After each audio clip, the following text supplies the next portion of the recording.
नमस्कार, मी आरती आणि आपण पाहताय आवाज इंडिया मराठी. चला तर मग एक नजर टाकूया तर सध्याच्या घडीच्या महत्त्वाच्या घडामोडींवर. राज्यातील 29 महापालिकांच्या निवडणुकीत भारतीय जनता पक्ष सर्वात मोठा पक्ष ठरला आहे. मुंबई महापालिकेची ही निवडणूक ऐतिहासिक ठरली आहे, कारण पहिल्यांदाच भाजपचा महापौर होणार आहे. मुंबईत भाजपने शिवसेना शिंदे गटाशी युती करून निवडणूक लढवली.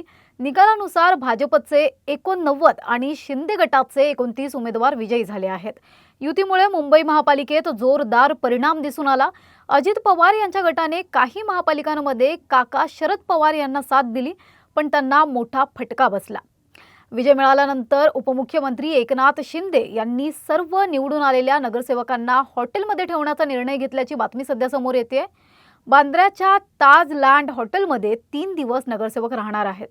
या काळात नगरसेवकांना एकनाथ शिंदे आणि इतर प्रमुख नेते मार्गदर्शन करतील. तसेच फोडाफोडी रोखण्यासाठी कडक सुरक्षा व्यवस्था केली जाईल. शिंदे गटाचे नेते अशा पद्धतीने नगरसेवकांवर लक्ष ठेवून युतीची ताकद कायम ठेवण्याचा प्रयत्न करणार आहेत.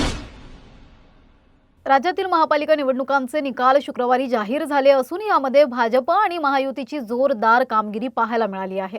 29 पैकी तब्बल 26 महापालिकांमध्ये भाजप महायुतीने सत्ता मिळवत भाजप राज्यातील सर्वात मोठा पक्ष ठरला आहे. हा निकाल विरोधी पक्षांसाठी मोठा धक्का मानला जातोय. संपूर्ण राज्याचं लक्ष लागलेल्या मुंबई महापालिका निवडणुकीतही भाजप शिवसेना शिंदे गट युतीने शिवसेना ठाकरे गट आणि मनसे युतीचा पराभव केला. मुंबई महापालिकेत युतीला स्पष्ट बहुमत मिळालं आहे. दुसरीकडे शिवसेना ठाकरे गटाला 65 जागा तर मनसेला केवळ 6 जागांवरच समाधान मानावं लागलंय. दरम्यान ठाकरे गटाच्या विजयी उमेदवारांना मातोश्रीवर जाऊन पक्षप्रमुख उद्धव ठाकरे यांची भेट घेतली गेली आहे.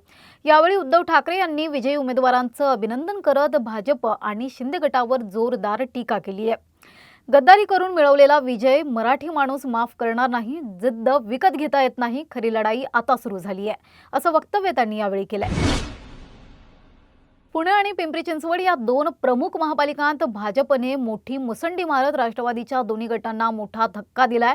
या निवडणुकात अपेक्षित यश न मिळाल्याने राष्ट्रवादी काँग्रेसमध्ये हालचालींना वेग आला असून शरद पवार गटाकडून लवकरच महत्त्वाचा निर्णय घेतला जाण्याची शक्यता आहे.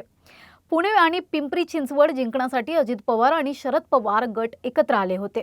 खासदार सुप्रिया सुळे यांनीही अजित पवार गटाच्या चिन्हावर प्रचार केला होता, मात्र त्याचा अपेक्षित असा फायदा झालेला दिसला नाही. 2017 मध्ये पुण्यात 39 जागा मिळवणाऱ्या राष्ट्रवादीला यंदा मोठी घसरण सहन करावी लागली आहे. अजित पवार गटाला 27 जागांवर समाधान मानावे लागले, तर शरद पवार गटाला केवळ 3 जागा मिळाल्यात. विशेष म्हणजे शरद पवार गटाला राज्यातील 18 महापालिकांत एकही जागा जिंकता आलेली नाही, ज्यामुळे पक्षाच्या भविष्यातील रणनीतीकडे सर्वांचे लक्ष लागले आहे. पुणे पिंपरीत राष्ट्रवादीचा पराभव. आमदार मिटकरींनी बॅलेट पेपरवर मतदानाची मागणी केली आहे. तर काल झालेल्या महापालिका निवडणुकीत राष्ट्रवादी काँग्रेसचा अहिल्यानगर वगळता पुणे आणि पिंपरी चिंचवडमध्ये मोठा पराभव झालेला दिसला. या निकालानंतर राष्ट्रवादीचे आमदार अमोल मिटकरी यांनी राज्यातील या पुढच्या सर्व निवडणुका बॅलेट पेपरवर घेण्याची मागणी केली आहे.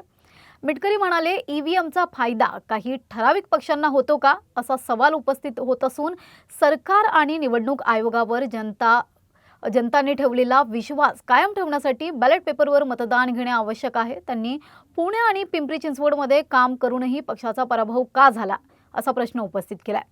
दरम्यान पवार कुटुंबीय एकत्र असल्याचेही मिटकरी यांनी स्पष्ट केलंय. राष्ट्रवादीच्या वरिष्ठ नेत्यांची आज झालेली बैठक ही दैनंदिन प्रक्रिया असल्याचे सांगितले गेले असून दोन्ही पक्ष एकत्र येण्याचा निर्णय शरद पवार आणि अजित पवार घेतील, असे त्यांनी यावेळी म्हटले.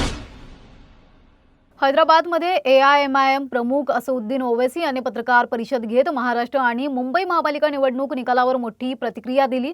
महापालिकेत कोणाला समर्थन द्यायचं की नाही याचा निर्णय पक्ष पातळीवरच घेतला जाईल, असं त्यांनी स्पष्ट केलंय. कोणत्याही नगरसेवकाला स्वतःहून निर्णय घेण्याचा अधिकार नाही, असा इशाराही त्यांनी नगरसेवकांना दिलाय. पार्टी लाईन सोडून निर्णय घेतल्यास कठोर कारवाई केली जाईल, असं ओवैसी म्हणालेत. तसेच महाराष्ट्रातील मतदारांचे त्यांनी आभार देखील मानलेत. मुंबई महापालिकेत भाजप किंवा उद्धव ठाकरे गटाला समर्थन देण्याबाबत कोणाच्याही दबावाखाली निर्णय घेतला जाणार नाही, असंही त्यांनी स्पष्ट केलंय. पीएम किसान सन्मान निधी योजनेचा 21वा हप्ता गेल्या वर्षी नोव्हेंबर महिन्यात शेतकऱ्यांच्या खात्यात जमा झाला होता. आता शेतकऱ्यांचे लक्ष 22व्या हप्त्याकडे लागले असतानाच एक दिलासादायक बातमी समोर आली आहे. आगामी काळात शेतकऱ्यांच्या खात्यात तब्बल 4,000 रुपये जमा होण्याची शक्यता वर्तवली जाते। सरकारने स्पष्ट केले आहे की ई-केवायसी प्रक्रिया पूर्ण केल्याशिवाय पुढील हप्ता मिळणार नाही। यासोबतच आता फार्मर आयडी सुद्धा अनिवार्य करण्यात आली आहे। बोगस लाभार्थ्यांना आळा घालण्यासाठी ही नवीन अट लागू करण्यात आली असून फार्मर आयडी ही शेतकऱ्यांची डिजिटल ओळख असणार आहे। शेतकरी अग्रीस्टॅक पोर्टलवर जाऊन फार्मर आयडी तयार करू शकतात। यासाठी आधार कार्डशी लिंक असलेला मोबाईल नंबर आवश्यक असून OTP द्वारे प्रक्रिया पूर्ण करावी लागणार आहे। दरम्यान 1 फेब्रुवारी रोजी सादर होणाऱ्या केंद्रीय अर्थसंकल्पात PM किसान योजनेच्या रकमेबाबत मोठा निर्णय होण्याची शक्यता आहे। सध्या या बातमीपत्रात एवढंच। पुढील घडामोडीसाठी पाहत रहा आवाज इंडिया मराठी।